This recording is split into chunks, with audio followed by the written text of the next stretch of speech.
Happy New Year. Happy effing New Year. My goodness. How's it going for you, Heather? How are we? We needed to start it. I missed you. I know. We had to start it in our PJs because... These are our PJs. And then we weren't going to put this in our hair. So... I had to say these are PJs because I feel like I wear clothes like this every day now. Because that's 2022. That's how it's... But we had to French it up a little bit. Like make it like... It's our pajamas, but we make it cute with the thing around our neck. And, this is how we do 2022. We pretend we're international travelers, yes, even though we're not going anywhere. Absolutely nowhere. We're back in our houses all the time. You know what I would give for like a nice, hot, buttery croissant that's all warm and soft in the middle and crunchy on the outside and a piping hot cup of coffee. And then walking the streets of Paris with you, stopping into little stores and looking at a little leather goods while getting croissant crumbs all over the front of my newly bought French brand sweater. Wearing orange lipstick and high heels and... Man. Yeah. But here we are. Here we are. Doing the flannel PJs instead. We were going to start with no swabs. Yeah. Well, I thought I'd put the gas mask on and use the COVID test as a cigarette to start the podcast off today. Because that's kind of where we're at. My nose is in a constant state of being uncomfortable because I can't figure out if I have Omicron or if it's sore from constantly swirling. Yeah. There's always something in my nose swirling now. And then cedar fever.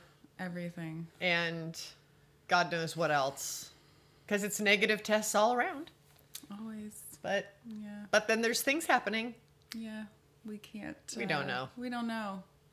So we wanted to check in and see how everyone's doing because life is crazy. And last time well, I don't know if it was an episode or two ago, we were talking about Delta.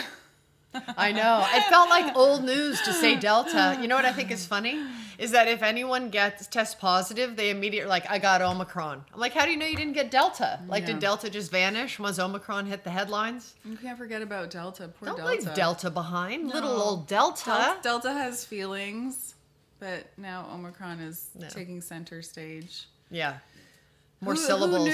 Who knew? Starting the new year with another strong epidemic. It's like, pew. How are you doing? You good? Yeah, I decided what I did. I popped some like confetti with my kids on the balcony at midnight after watching hours of YouTube videos about RVs with my husband. It's like, Winnie, how's 2022 going for you? I thought you were going to say 2020. I'm like, I don't even know what year it is anymore. Is it 2022? Oh I don't gosh. know. Oh, your breath is so nice. Oh, so stinky. I'm assuming that's her breath, not yours. I did have a lot of garlic on my pizza, so it could be mine. I'll claim dog breath. Yeah. That could be me too. Hey, Joe. How are you doing? Oh my baby. gosh. She's the best. But yeah, we did. We watched a lot of RV YouTube videos, and then we're like, oh, it's time. It's midnight, and then we went out on the balcony and popped these things, and then we saw some fireworks, and that was really great. And then the next day, I decided to.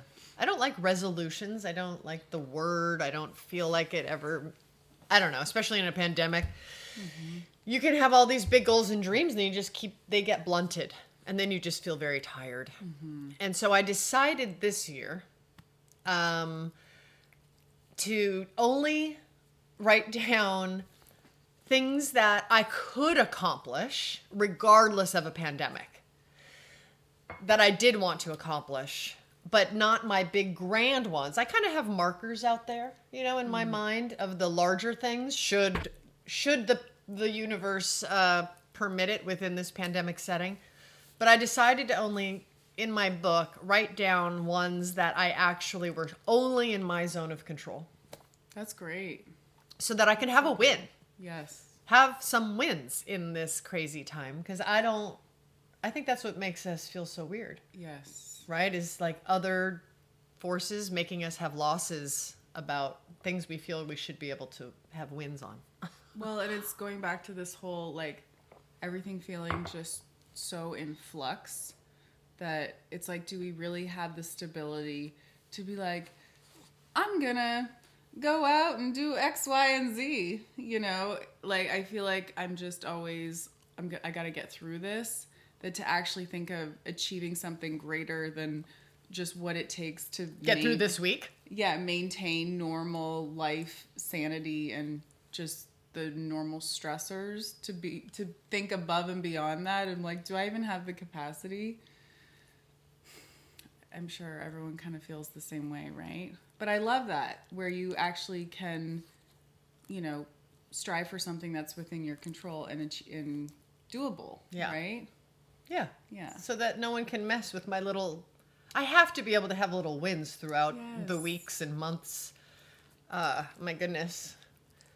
Otherwise, it's just, I don't know. It feels like you can't live your life. And I don't know. Just that's when you feel weird. Yeah. Right? Like you try to reach out and do something, but no.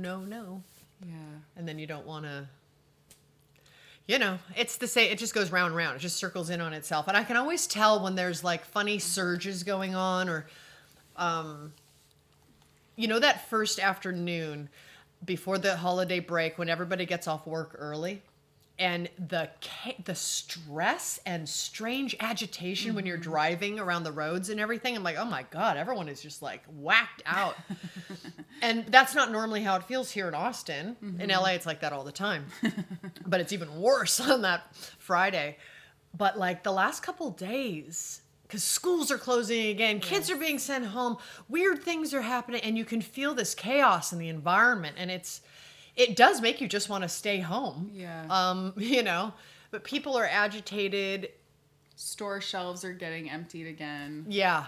It's just the weirdest. And so then it's like finding what can you do that's good and meaningful? Again, just circles back to in this moment right now. At any given time, like I'm pumping gas. I'm like, what's right now?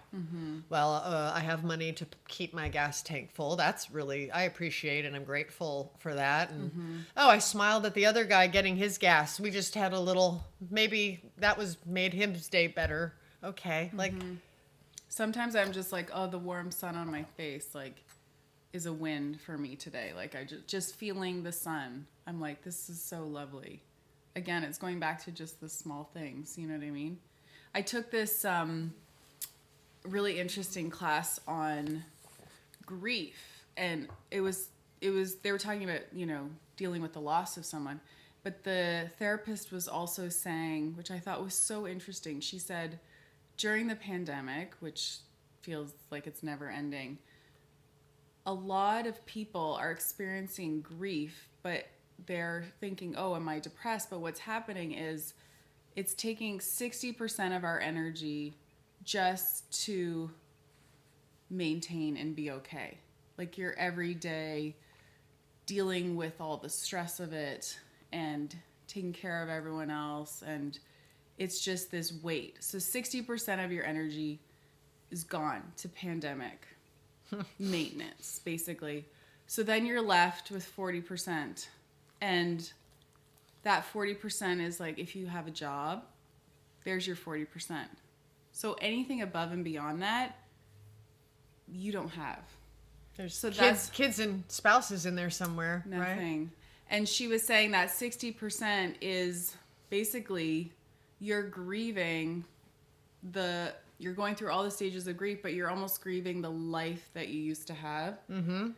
Because it's the loss of freedom for some people. You know, she was saying this sales guy, his life was going to Starbucks and talking to the barista every day, work travel, work dinners, the social aspect of it. And then all of a sudden he's at home every day, you know, isolated, not used to just being on Zoom calls, not being used to being out and about. And he literally was going through this tremendous sense of loss, which it is a loss. It's a loss of normality. It's a loss of the pleasures of living.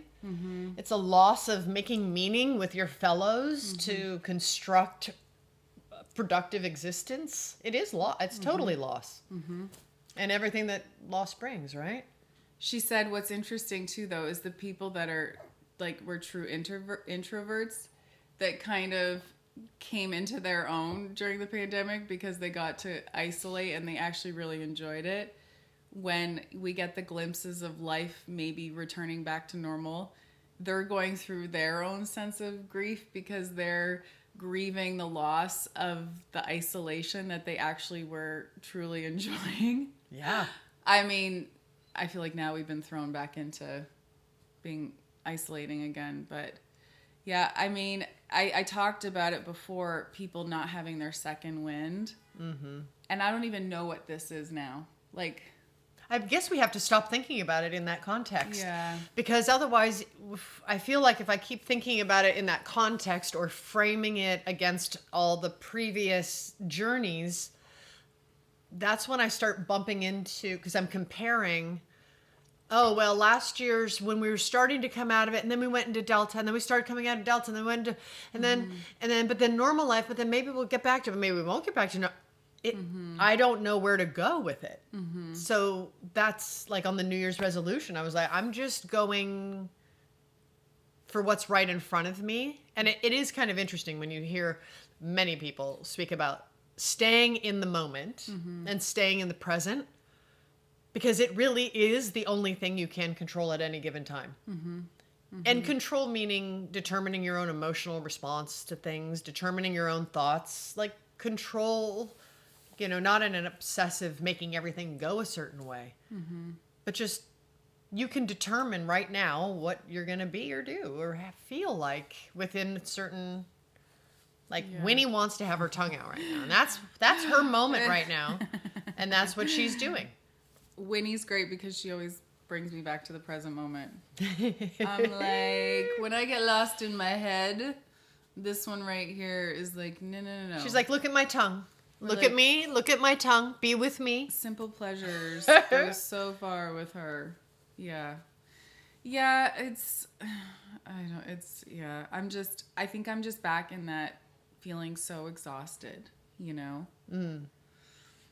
And we were chatting last night and I said, I feel so grateful that, you know, I have the flexibility where I can run around town trying to find rapid tests. And, you know, there's a lot of things I can do that I know a lot of other people can't. A lot of people are, you know, healthcare workers or in, you know, positions where they're putting themselves at risk every day.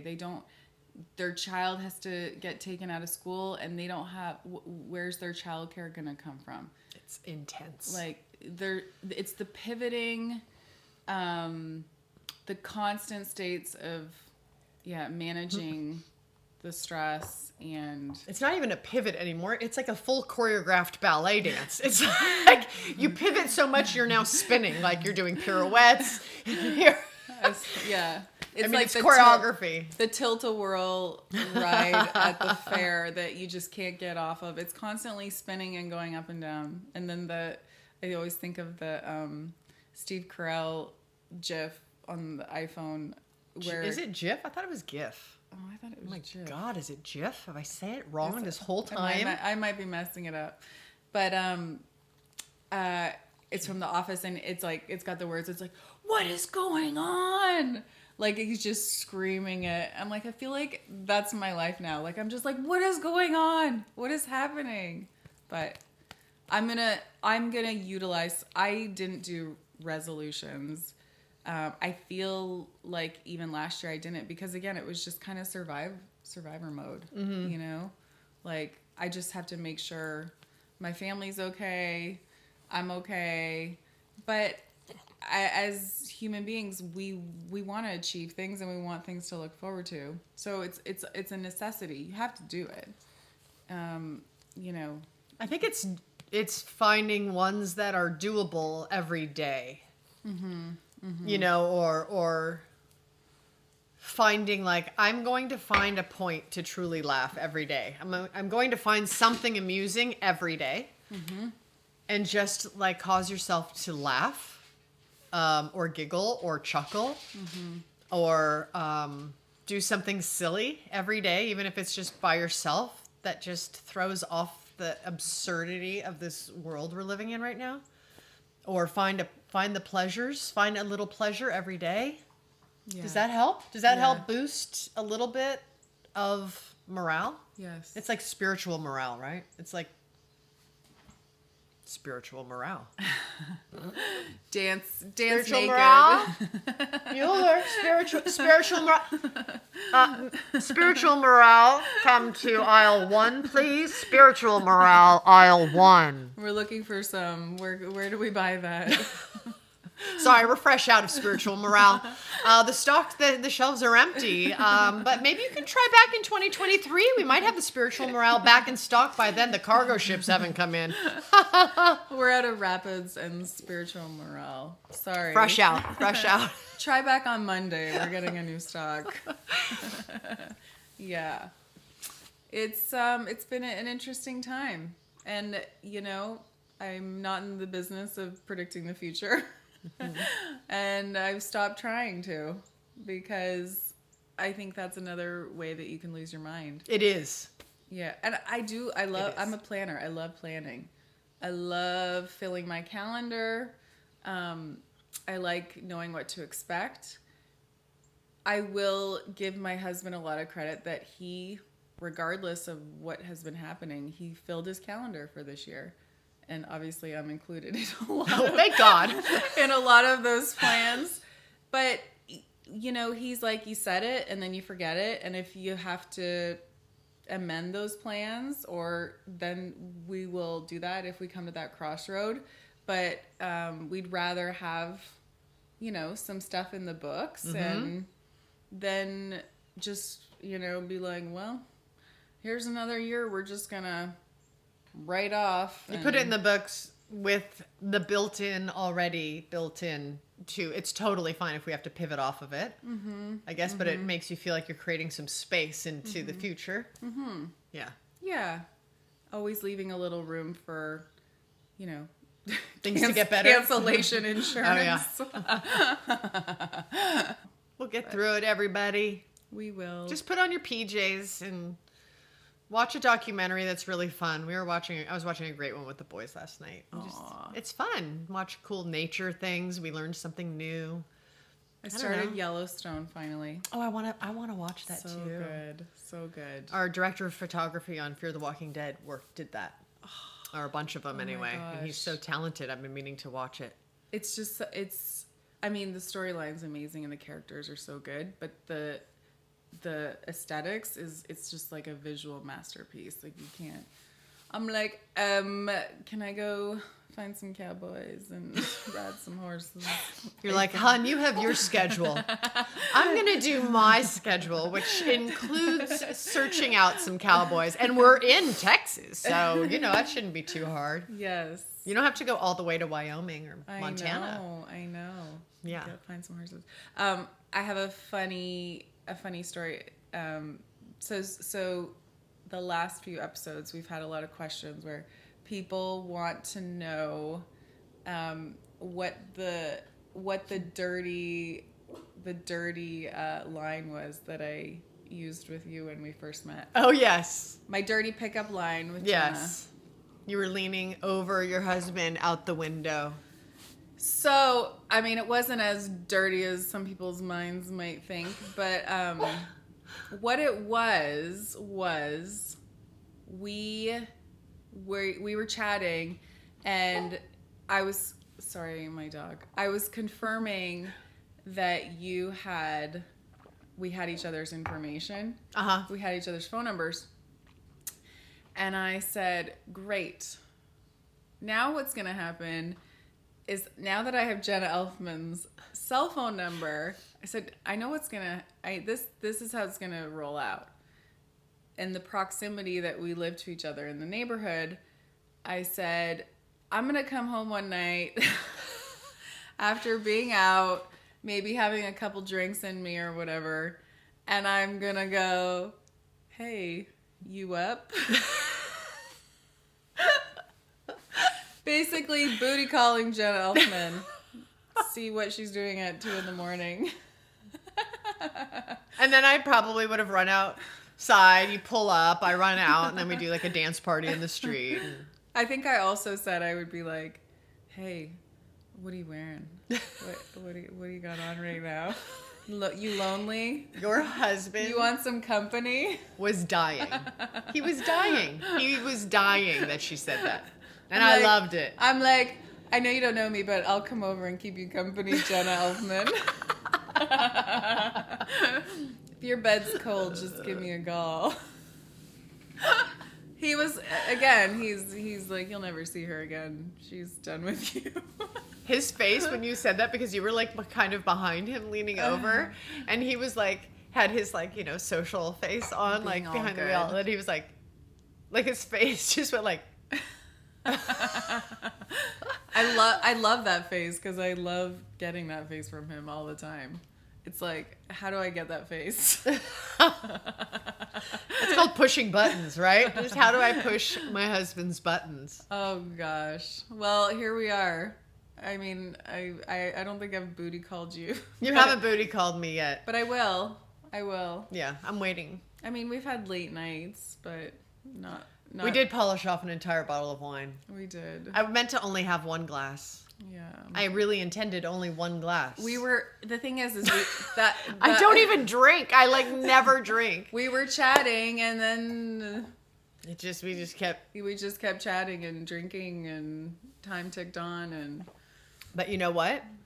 That was the night when we decided to do this show. I know. I was like, this needs to be recorded. This is good stuff. There's so much we haven't even talked about or scraped the surface of, but we'll get there. We'll get there. We'll get there. We'll get there. Until then, just keep your chin up. Wear your French flannel around your neck. Dress up your pajamas. Enjoy the sunshine on your face. Yes. Oh my gosh, sunshine. And get through your day the best you can. Thinking about all of you. Hopefully your noses aren't as sore as mine from swabbing. Every day I'm swabbing. Swab on. Every day. We're okay. Everything's fine. We're good. We're fine. It's all fine. Everything's fine.